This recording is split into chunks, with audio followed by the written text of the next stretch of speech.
From WFSB, Connecticut's #1 local news, this is Channel 3 Eyewitness News at 6. And thanks for joining us tonight at 6 on our streaming news app. I'm Kevin Hogan. The FDA-approved Pfizer vaccine against the coronavirus is about to be shipped to the United States. As Channel 3's Manuel Bajorquez tells us, it comes as coronavirus deaths surge. The massive effort to deliver Pfizer's coronavirus vaccine to hospitals and pharmacies across the nation is underway. D-Day was the beginning of the end, and that's where we are today. Distribution of the vaccine is an unprecedented domestic, military, and commercial joint operation. Both FedEx and UPS are set to use special refrigeration in trucks and planes to move the vaccine quickly. With the FDA's blessing, the first round of nearly 3 million doses is set to be shipped Sunday in super cold containers, keeping them around 94 degrees below zero. FDA Commissioner Dr. Stephen Hahn is working to assure the public the vaccine is safe and effective and that corners were not cut. Science and data guided the FDA's decision.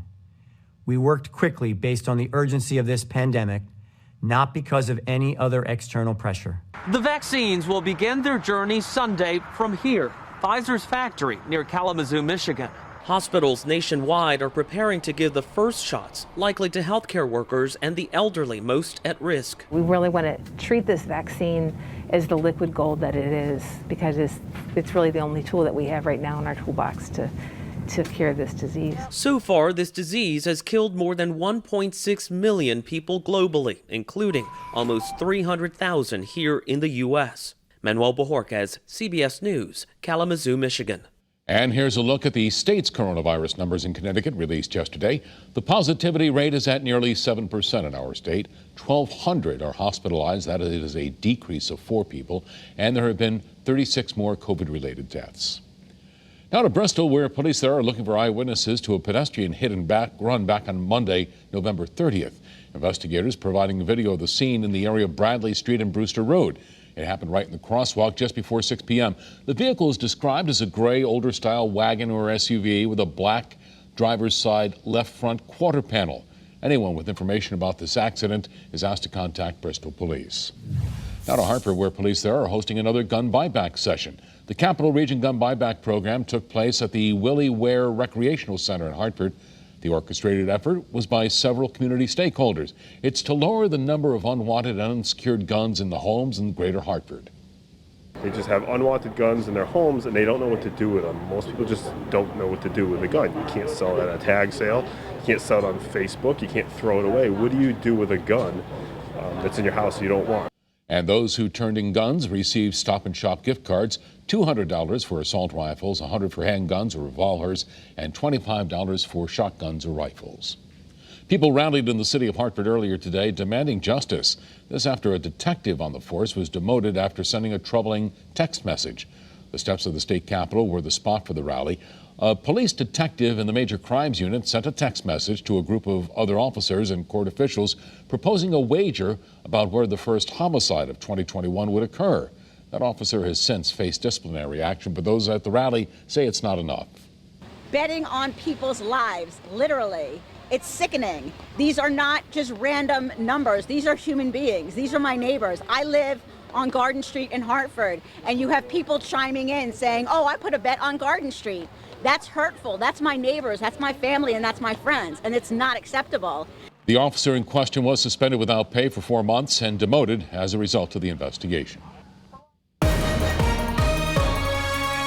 Good evening, everyone. Lorin Richardson with your Channel 3 forecast, and we do have a lot of changes coming up in the next week, including the word snow 2 times in the forecast. But for tonight, we are just looking at some mild temperatures once again, or warmer than seasonally temperatures. And also, we do have a chance of some snow and rain on Monday. But however, I know we had a lot of drizzle during the day today, and it is going to clear up for tomorrow. We're looking at, once again, milder than normal temperatures that are going to be in the 50s, and also just a nice day overall. Snow and rain on Monday, though. We could expect that snow to potentially accumulate, and then we are watching all eyes on a major winter storm that potentially could impact our area next week. So let's check in at the Doppler radar right now, which is looking a lot quieter. I know we did have some drizzle and some showers throughout the day today, and it just wasn't the nicest day to be outside.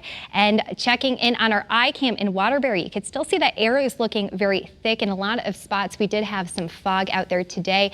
And checking in on some rainfall totals, 0.6 inches we did get of rain in Groton, so that was actually the highest. And most areas did just see a little bit of mist, some drizzle, some showers at times. So you could see Hartford got 0.2 inches of rain, and those wind gusts too. In some areas it was very windy, and we did get up to 22 miles per hour in some areas. Once again, those are wind gusts. Those wind speeds right now are a lot calmer, and they are coming in from the north. And those lows for tonight, they're going to be feeling once again fairly mild, at least for this time of the year. We are going to be in the 40s, and we're going to be seeing maybe a little bit of occasional drizzle, some cloudy conditions, but that's really all going to clear up for tomorrow, where we are looking once again mild and breezy. That high temperature for Hartford, 57 degrees. That's at least 10 degrees higher than our normal temperature for this time of the year, actually 15, and 56 degrees in New Haven along the shoreline. Now on Monday, it is a big question right now how much snow exactly we are expected to accumulate